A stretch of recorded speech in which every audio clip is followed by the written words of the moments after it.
بسم الله السلام عليكم ورحمة الله وبركاته ولا لا قيارتي أصحابتا جعلها إيه جنال كيغا واني وعيقلين كحيران ولا ليال سودواد إن شاء الرحمن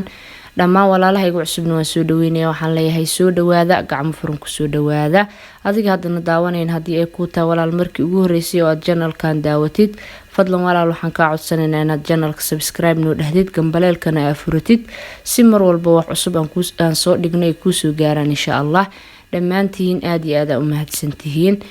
maanta insha Allah waa maalinimo jimco ah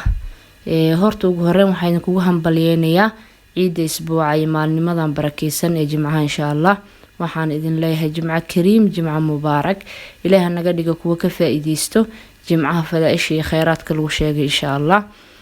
markaan intaas uga gudbo jimcaha iyo hambalyeynteeda insha Allah maanta sida caadada noo ah waxaan qaadan jirnay maalin walba jimco ah ama isla daraasiin jirnay waxay ahayd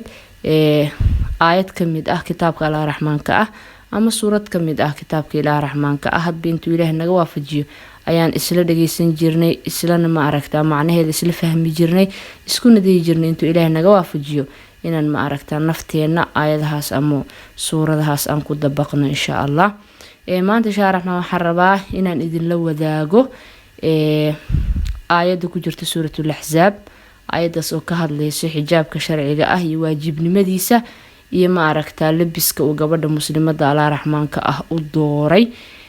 ka hor aayada intii aanan idin la wadaagin waxaad insha Allah ila dhageysan doontaan duco aad iyo aad cajiib u ah qalbiga gabar walba muslimad ahna taaban doonta insha Allah sidii anigaba keyga u taabatay ducadaasi oo ma aragtaa loogu duceynayo gabdhaha muxsinaadka muslimaadka iyo muxajabaadka ah insha Allah warajeenaya inuu Ilaah Raxmaanka ah gabdhahaasiti nagala mid dhigo insha Allah waxaan rajeenayaa inuu Ilaah xijaabka iyo xishoodka nagu dilo nagula nooleeyo insha Allah dhamaanteenba ducada kadibna waxaan ku soo gabagabeyn doonaa fiidiyoga waxay tahay aayadii aan idin sheegay ee ku jirtay suuratul ahzaab aayada macnaheeda insha Allah fiidiyoga kuma soo qaadan doono sababtuna waxay tahay aayadan waa aayad ma aragtaa macnaheeda gabar walba muslimada isleeyahay way fahansan tahay wayna maqashay kumanaan jeer ayaad maqasheen marka waxaan isleeyahay waa aayad ka dhan in la diin macneeyo maxaa yeelay aad iyo aad ay u fahansantihiin aad iyo aadna macnaheeda waad ma aragtaa u taqaanaan insha Allah inta Ilaahay fahansiiyay aad bay u fahansan tahay intii aan fahansaneen waxa waaye waa aayad ma aragtaa insha Allah aad iyo aad u qiimo badan aadna ma aragtaa uga hadlaysa gabadha muslimada ah iyo xijaabka sharciga ee lagu waajibiyay ugu horreyn marka insha Allah sa idin sheegay ducadaas la dhageysan doonaa ducada kadibna aayada ayaan ku soo gabagabeyn doonaa insha Allah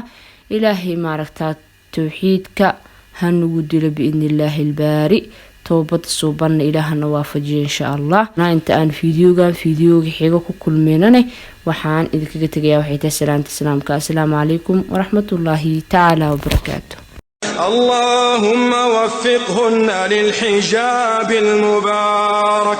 واصرف عنهن الحجاب الذي لا يرضيك اللهم احفظهن من أن يتعرضن لسخطك وعقابك اللهم إنا نسألك يا الله يا الله يا الله من خرجت من بيتها وقد تحجبت لك حجابا كاملا تحفظ به نفسها وتصرف به أعين الناس عنها اللهم اجعل حجابها حجابا لها من النار اللهم اجعل حجابها حجابا لها من النار حجابا لها من النار ونسألك اللهم لكل من تسترت وأحسنت سترها اللهم استرها فوق الأرض واسترها تحت الأرض واسترها يوم العرض اللهم يا حي يا قيوم اجمعهن بزوجات حبيبك الطاهرات أمهات المؤمنين في جناتك جنات النعيم